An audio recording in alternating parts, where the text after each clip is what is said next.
11.7ல second சம்மில் third ஒன்மா x square into cos எக்ஸை தொகையிடுக இன்டகிரேஷன் எக்ஸ்னு போட்டாச்சு. இதை பெருக்க முடியாது, வேறு சார்புகள்.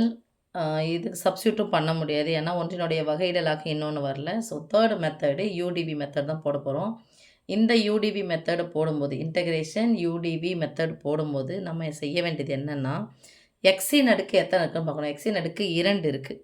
அப்போ கண்டிப்பாக 3 உறுப்புகள் வரப்போகுது. இந்த எக்ஸின் அடுக்கு ஒன்றே தான் மட்டும் integration u dv equal to u v minus integration v du ஃபார்ம்லாம் யூஸ் பண்ணுங்கள். அதர்வைஸ் எக்ஸின் அடுக்கு 1 தாண்டி 2 3 நிறைய வந்துச்சுன்னா எந்த ஃபார்மில் யூஸ் பண்ண போகிறோம்னா பெர்னௌலி ஃபார்மில் யூஸ் பண்ண போகிறீங்க. இந்த பெர்னௌலி ஃபார்மில் என்னதுன்னா யூவி மைனஸ் இது அவ்வளோதான். யூவை டிஃப்ரென்ஷியேட் பண்ணணும், வியை இன்டகிரேட் பண்ணணும். யூ டேஷ் வி1 முதல் உறுப்பு ப்ளஸ், ரெண்டாவது உறுப்பு மைனஸ், மூன்றாவது உறுப்பு plus, u double dash into வி2. அடுத்து மைனஸ் யூ ட்ரிபிள் டேஷ் வி3. அடுத்து ப்ளஸ் அப் டூன்னு போய்கிட்டே இருக்கும்.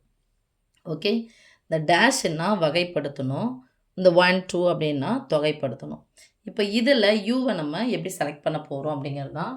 யூவை செலக்ட் பண்ணுறதுக்கு ஐ லேட்டுன்னு சொன்னோம். ஐன்றது இன்வர்ஸ் அப்படின்னா தலைகீழி எதுவும் இல்லை. அதுக்கப்புறம் இருக்கிறது எல்லு லாக் எதுவும் கிடையாது. ஏன்னா அல்ஜிப்ரா அங்கே எக்ஸ் ஸ்கொயர் இருக்குது.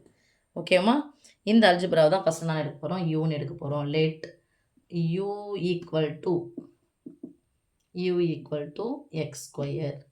மீதி இருக்கிறது எல்லாமே டிவின்னு எடுக்க போகிறோம். Dv equal to cos x into dx. இப்போ இதில் இதை இன்டகிரேட் பண்ணோம் அப்படின்னா காஸ் எக்ஸை இன்டகிரேட் பண்ணால் நமக்கு என்ன வரும்? காஸ் எக்ஸை இன்டகிரேட் பண்ணால் சைன் எக்ஸ். இதுதான் வி. இது வி1. இதை இன்டகிரேட் பண்ணால், இதை நம்ம இன்டகிரேட் பண்ணோம்னா இன்டகிரேஷன் சைன் எக்ஸ் என்ன வரும்? Minus cos X.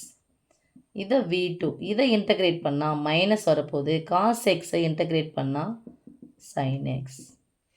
ஓகே, இப்போ இங்கே யூ டேஷ் இதை வகைப்படுத்த போகிறோம். அடுக்கு முன்னாடி தூக்கி வந்து போடுங்க. 2 இன்ட்டு எக்ஸ். 2லேருந்து 1 போனால் 1 போட வேண்டிய அவசியம் இல்லை. இங்கே நேராக போட்டுக்கிறேன். You dash equal to 2x.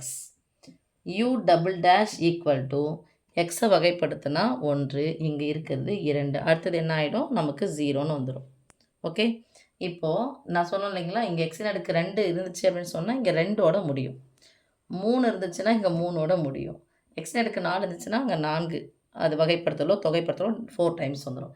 இப்போ ஃபார்முலாவில் போய் யூஸ் பண்ணலாம். ஃபார்முலா அப்ளை பண்ணிக்கலாம். யூவி, யூக்கு பதிலாக எக்ஸ் ஸ்கொயர் இன்ட்டு விக்கு பதிலாக sine x minus u dash 2 into x into v1 minus cos x plus u double dash 2 into v2 minus sine x plus C.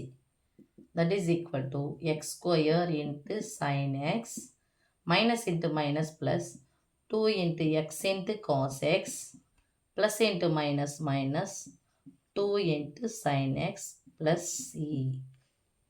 Okay, இப்போ இன்னொன்று இதை நல்லா பார்த்தீங்கன்னா தெரியும்.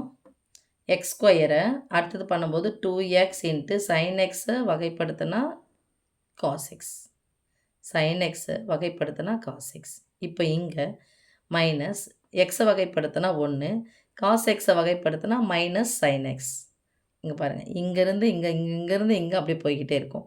அதுக்கப்புறம் 2 வகைப்படுத்தும் போது முட்டைன்னு வந்துடும். அதனால் அதோட நிப்பாட்டிக்கணும். இது ஒரு சின்ன இதுதான் ட்ரிக். இங்கேருந்தே நீங்கள் எடுத்துகிட்டு வந்துடலாம். எக்ஸ் ஸ்கொயர் நீங்கள் போட்டு காஸ் எக்ஸை இன்டகிரேட் பண்ணோம்னா சைன் எக்ஸ். அதுக்கப்புறம் இது எல்லாமே என்ன பண்ணணும்? டிஃப்ரென்ஷியேட் பண்ண மாதிரி போய்கிட்டே இருக்கணும். Okay, thank you.